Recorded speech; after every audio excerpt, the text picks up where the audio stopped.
month ago, you talked about the value of getting to experiment with lineups and maybe even different strategy. With guys out of the rotation, has that kind of taken away your ability to get too creative? Yeah, a little bit. And also just the way the games have played out. Changing the rotation, what it was 2 weeks ago, having Jamal run longer with Nikola also changes things. So both those guys are coming out at the same time.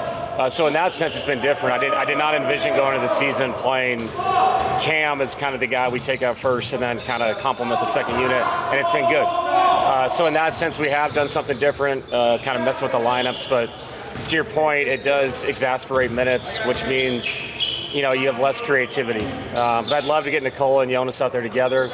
If we can find the minutes, we're not anti, doing it. It's just I got to find the right time. Maybe it's tomorrow. What is the thought process with Cam on the bench unit or the second unit, but also Jamal more minutes with Nikola? Is it one that's more valuable than the other? Is it the combo of both things? Yeah, I think it allows Cam, Tim, and Jonas to feel like offensively it's their unit, and they don't have to complement someone. They can just play their game. And I think it allows Cam to be more of a ball handler, get him to his right hand, as opposed to when he's in the flow with Nikola and Jamal. We're trying to get Jamal-centric actions in, Nikola post-ups, Nikola at the elbow. Sometimes, Cam is just doing his job. He does it extremely well. But I think it's allowed him to play his game a little bit more, and that unit's had some really good moments. And then Jamal in Atlanta playing with that unit was really good too, which I'm sure down the road, playoffs, if we're lucky enough to make it, Jamal could be a really good piece to that unit as well. The starting unit, I know you put in Spencer in one way to help with the defense, but surprisingly the offense has just been unbelievable with this starting group. Just were you surprised by that? Was the team not necessarily surprised, but just like pleasantly surprised with some of the offensive progress? Right. I think Spence has probably surprised other teams. I mean, the fact that he's making threes, and then what he complements that with, when you put stuff on tape, it's a big deal. And he's had a couple moments where he's flooded the baseline when they doubled Nikola, and he's dunked on people. Like he's showing people his skill set. To your point, I did not expect us to score the ball like we have, but I do think part of the reason why we're scoring at such a high rate is that second unit's been better too.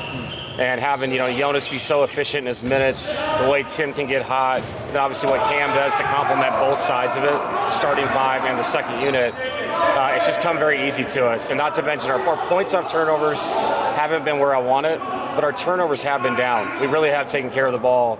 And the assisted turnover thing is such a big deal because that's more shots to the rim, it's more opportunities. With the way we shoot the ball and pass the ball, I've been pleasantly surprised, but then not totally shocked just because the way the guys play for each other. At the other end, when you have a defense-first player coming to that lineup and they're playing with Jokic, what are the key points as far as trying to help protect Jokic for Jokic? Yeah, I actually think it's not about Jokic, it's about those guys learning how to play off all the double teams and almost zone coverage of him. When to cut, when to stay spaced it's an important fundamental that we have to teach. I think Philadelphia, when Embiid was healthy, was another team that had to do it. Carl in Minnesota, where most of these teams are more guard-centric, pick and roll-centric. We play off the elbows, we play split game, we post up, and you have to learn the rules of those things. And we have certain things we talk about that are just fundamentals of cutting and fundamentals of when to stay spaced. And those guys have to feel that out. And the better off they are timing those things up, the better shots we get on the weak side. What are your impressions of Clifford? Man, plays super hard. Their team in general, man, on tape is playing super hard. So we have to understand that. They crash the glass the way they do. There's just so much energy out there on the court. So it's going to be a challenge, especially with all the days off that we've had. But he complements all that. You talked a lot about the screening after our last game. Yeah. Just kind of saying that it's a rare art, I guess, in today's league. What do you think that is? I think it's because most teams have gone to some of this 1 through 4 switching off the ball. So it's become more of a thing of slipping and playing. And I think the trend this year is teams are staying with their own a lot more. And if that's the case, knocking people off is so important. And we've done that throughout the season, we really have. And then I think Jonas has brought a different physicality to us. The offensive foul the other night in Charlotte, I'll take that every game. We have to hit people to get people loose. It's part of the reason why Jamal's had such a good start, is his teammates have really given themselves up for him. And then once he plays in space, we know how special he is. So Going forward, we know what it was in the playoffs last year. You have to win the physicality battle. You got to be okay with a few offensive fouls a game. The best offensive teams do that, and you have to almost toe the line of what is legal and what's not, because that's what the game is. And so, yeah, I've been really proud of the guys throughout the early part of the season. How do you balance that, like, I guess, slipping and actually setting screens? Because, like, when you slip, let's say it's a wing setting a screen for Jamal, you can get open for three. Like, what's kind of the balance look like for you? Yeah, I mean, it's basically, it's what they do. And a lot of teams in the past have switched out to take away people coming to the ball. And so we got really good at slipping. CB is one of the best in the league. But this year, teams have said, we don't want to put somebody else on Jamal Murray. He's playing at such a high level. So now it becomes more of just a pin-down, dribble handoff game. Same thing with the high split. So, yeah, it's just kind of reading the game. And obviously, we have to do our homework. We watch these teams, not just how they score the ball, but how they defend, which allows me a chance to teach that the day of the game, or like a day like today, we get to kind of walk through Sacramento and who they are. So it's a night-to-night thing. Guys have to read it. And then if the game plan changes for other teams, just being a basketball player, playing with IQ. David, what do you think the biggest challenges are for a guy like Spencer, who at sometimes, when you guys are healthy, doesn't have much of an opportunity? Things change rapidly, and all of a sudden he's a guy you're relying on quite a bit. I would say just that. That is the challenge. That's the NBA. It's just be ready, stay ready. Your opportunity will come. And Spence, what he's done with his chance is put every thought in our heads that it's going to be hard not to play him. But once we get fully healthy, there's going to be a lot of tough decisions, especially on the back end of the rotation. But I'll tell you this, man. Growing up around this, I remember Steve Novak not playing for 2.5 weeks in Houston, and they put him in the last play of the game, and he makes a three to win the game. That's professionalism. Stretching and every time out, thinking I might go in the game right here. That's part of what this whole thing is. That's why we pay these guys a lot of money to be ready, stay ready. And when you have a deep team like this, you have to be unselfish and just know that my opportunity when it comes, my mind has to be there. I have to be ready to roll, as opposed to, well, we'll just see what happens. Guys like that, they get surprised when they go out there. Spence is not that guy. Whether we put Spence in the last minute of a game last year or this year starting, he's always ready to go. And that's a great trait to have in our league. You mentioned you were watching Spurs Pelicans the other day. How much time do you budget just to keep your finger on the pulse of what's going on, trends in the league, not just necessarily upcoming teams, but just what's happening? Yeah, I mean, most of the time it's edits that these guys give me because it's hard to watch all these games. But I definitely want to have a casual night, and time on my hand. It's fun to watch those games as a fan. And sometimes you pick things up when you're less technical and you're more watching the flow of how games are going. I do think we can overdo it a little bit as coaches. So yeah, I just enjoyed watching that game and watching the young kid Queen, how skilled he is, and watching De'Aaron get up and down. I mean, it's a high-level game. By the way, San Antonio is really good. If anybody hasn't noticed, Wembanyama hasn't played, and I know we lost to them, everybody, but they're okay. San Antonio's got an okay team. Who do you find yourself watching the most, just on League Pass? Us? No, it's a good question. I mean, mostly the Western Conference. I mean, with the Mountain Time, those late night games are fun to watch. I try to catch the East, but sometimes real life's happening during those games. But at night, the streaming stuff, when you're in those games and you start at 9 p.m. or 8:30, it sucks. But when they start and you have a night off, they are great, man. I love the 8 p.m. game when I'm at home. So yeah, I enjoy watching the Western Conference, man. Phoenix has been really fun to watch. All the shooting, the passing, and they play with, just with a great energy. So yeah, Jordan's doing a really good job. I don't know if we've asked you about Colin, just how well he's been playing there. Just what have you enjoyed about seeing how he's embraced it? Yeah, I mean, Colin's not scared, man. We all know that. He's got it's a personality positive. He thinks he belongs, and he does. And his shot making has been really good, really elite since college. And I think that team complements his game. It's a bunch of different people that can initiate offense, a lot of people that can make a play that leads to a pass to another pass, and the way he spreads the floor and the way he can shoot it from deep. So really happy for Colin. We all know him, a great guy. So happy for his success. Yeah, thanks. I appreciate it. Thank you. What has the realization been with this new lineup you're playing with, the starting lineup? Like, what's your comfort level, and do you feel like it's evolving? Yeah, for sure. I feel like just the only realization I've had is that we're really, really good. I mean, I wouldn't even call it a realization. I feel like We've all known that. I think it's just about, like you said, kind of continuing to gel. Like, unexpected stuff happens in the sport all the time. And we're without CB and AG and Julian, so the next man had to step up, whether it was me, Spence. But I feel like I've had some good practice kind of in this role with just AG being out a little bit my third year, but I feel good.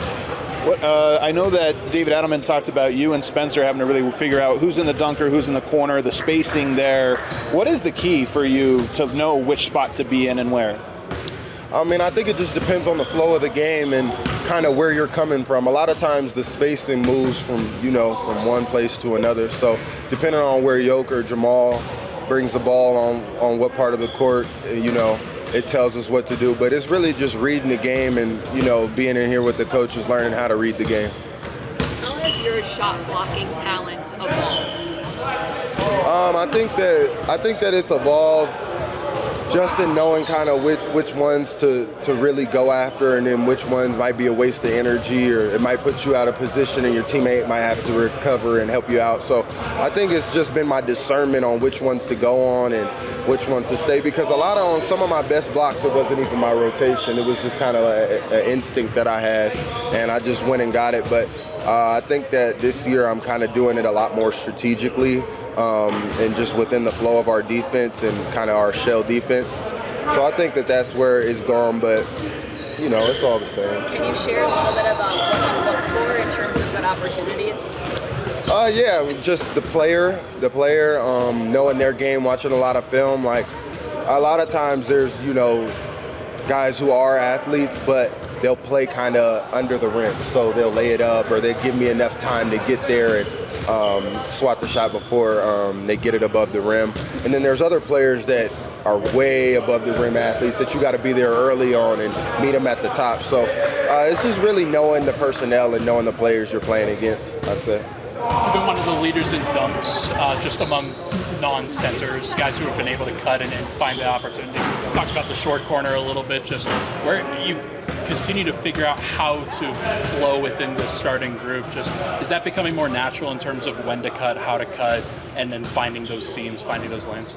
Yeah, absolutely. And imagine if I didn't miss a couple, I'd be probably sitting at a few more. So, it's always good to be able to position yourself right place, right time. I think that I learned a lot of that from watching CB. I think CB is one of the best in the league in it, as far as, just being in the right place at the right time and his positioning. So I watched a lot of him last year being on the bench, and just watching that first group kind of operate. And it's something that when you're playing with players as great as Nikola and Jamal, they make the game easy, and there's a lot of open space to be able to cut and find opportunities. So I think the rest of it is just, God-given, just being an athlete, having long arms, and just being right place, right time, for sure. Why did you smile when you said CB like that? I smiled because my assistant coach, Mike Moser, was back there being goofy, but I was super serious about how CB is literally one of the best people at being right place, right time. You know what I'm saying? What have you liked about Mike so far? Liked about Mike Moser? Yeah. I don't like much about him. Nah, I'm just playing. He's a great dude, just super solid, super helpful, super insightful. He's one of those people that, he'll pull you to the side and he'll really talk the game with you and ask you what you saw and tell me what he saw. And, just bouncing those ideas off of each other has really been good for me this year. And just having an extra voice in your ear, somebody who's played the game, is always helpful. Well, it's not just him. There's a number of new coaches here, and I'm just wondering how different does it feel, even though the head coach has been here as an assistant for many years? Yeah, it's a lot different. It's a lot different. This business is definitely, you have to learn to kind of manage different personalities and know who you're dealing with in this business a lot. But I feel like with these coaches, they make it so easy because their energy is so positive, and they genuinely do want everybody to get better and everybody to succeed. And that's something that I feel like all of them are bought in on. So it makes it easier for us, the players, to go out there and do our jobs when they're helping us execute. Being close with Julian, how tough has it been on him to miss this stretch at the same time where other guys have been out, and ordinarily that can just sort of help with opportunity and playing time? Absolutely. I know it's tough on him. I know that, Julian loves basketball, first and foremost, so I know he wants to be out there playing with us. But also I feel like he knows that his skill set is valuable to our team, and he's helped us win games, playoff games. So I think just not being able to be out there is always tough. But Julian is, he's a professional of all professionals. Like, he keeps his head high. He's encouraging from the bench. He's paying attention in practice. He's still going hard with his rehab. And we know that when he does decide to step back on the court, or whenever he's cleared to step back on the court, that he'll be ready. Can you give an example of something that you saw from Christian where you're like, oh, I can add that to my game, just in terms of that off-ball movement? Yeah, I mean, I feel like a lot of what I learned from CB is just kind of like his positioning on late cutting and how he kind of surfs the line. Like, there will be a lot of times where I feel like with Yoke, when you're playing with him, when he picks the ball up, that people automatically assume, oh, he's going to shoot it. But Yoke has so many passes and so many things in his bag that make him one of the best passers of all time, to where he could look like he's shooting and then at the last time just dump it off to you. So I would see with CB a lot of times him just kind of surfing that line and keeping himself on his toes, being ready for when those balls do come to him. So I think with CB, I just a lot of times just watch how he surfed the line and his body positioning. Coach yesterday was talking about the road winning streak, and he thought you guys have been on the road so much you've sort of developed a rhythm in what you do on the road. Do you sense that, or what do you think's the key ingredient to this road winning streak? Yeah, I think it's just, I think we get attested to just having the same approach every game no matter what. I think that everybody in this locker room understands that every game for us is very winnable, regardless of if it's on the home or on the road or at home. So I think it's just going in with that approach that, yeah, these guys, this is their home court. They practice here all the time. These are their fans. But at the same time, this is something that we do every day, and we're prepared to come in here and battle. So I think it's just our approach towards the games. Sacramento got you guys on a back-to-back last time. Just what do you need to do differently this time around with a little bit of extra rest to get that and get a win? We just got to do what, has been our challenge all year, which is get stops. I think everybody understands that we're going to score the ball at a high rate. But I think it's just getting stops, making the other team more uncomfortable, and also finding ways to get out and run in transition, even on the road. I know a lot of teams run a lot at home, and they're more comfortable playing fast at home, but I feel like we're really, really good at that, and that's something that we have to implement more and more as we go on the road. Peyton, Spencer's a guy who went from not having many opportunities to having a lot of opportunities. I guess, how have you kind of seen him attack what's in front of him? It's been amazing to see. That's how I got my calling card, was just in those limited opportunities, or when you get the chance to, you got to go in there and make something happen and show your value to the team. And that's something that Spencer's done. He's coming to work with his hard hat on every day. I feel like everybody says the same thing about him, which is that he comes in here and he does what's asked of him. And you can never underestimate that or knock that. He comes in every day with his hard hat on and he's ready to work. And I'm really proud of him for that. Thanks, appreciate it. End of game stuff in terms of defensively, offensively, just so we make sure to close those out. I mean, a couple of our losses have come because of that. So it was great to get back in, get the details, and just have some fun with each other. In what way is there a chemistry that you're developing now with this new lineup you're playing with, the starting lineup? Yeah, I mean, look, we move the ball so efficiently and everything like that. If you're in the right spot, you're going to get an easy bucket. And so that's kind of been the thing, just figuring out which spots to be in when I'm in the dunker, when I'm in the corner, where the defense is, crowding Yoke and everything like that, where to find the spots out of that. And so this week has been very helpful in terms of doing that. And Yoke's obviously been great, kind of helping me out where he wants me to be and stuff. And so, yeah, I mean, definitely you can see the chemistry will grow, and hopefully the more easy baskets we'll get from that. So David Adelman actually talked about this yesterday. You and Peyton can both be in the corner or the dunker, so it's about figuring out when to be where. What is it about that? Is it a call? Is it a matchup? Like, how do you know where to be? It's just a feel in terms of how you're moving and spacing and stuff like that. You don't want any awkward movement or to be too close to each other to where one defender can guard two. So it just depends. Like, if I'm cutting through and my momentum's taking me all the way to the corner, he'll replace and take with the dunker. So there were definitely times in the beginning where we were both there and it was crowded and it was difficult for Yoke, but we're definitely figuring it out. And then also it's who's shooting, how's the shooting performance been? Like, if I've hit a couple threes, you're probably gonna want me in the corner more. If he's hit a couple, move him to the corner. So it's all feel situationally. That's everything you're trying to read. knowing that you're playing more minutes, like does that change your approach defensively at all in terms of how much energy, how much focus you're able to give on that end? No. I mean, that's my main job, so that's where my main focus will always be. It doesn't matter how many points I'm putting up or whatever.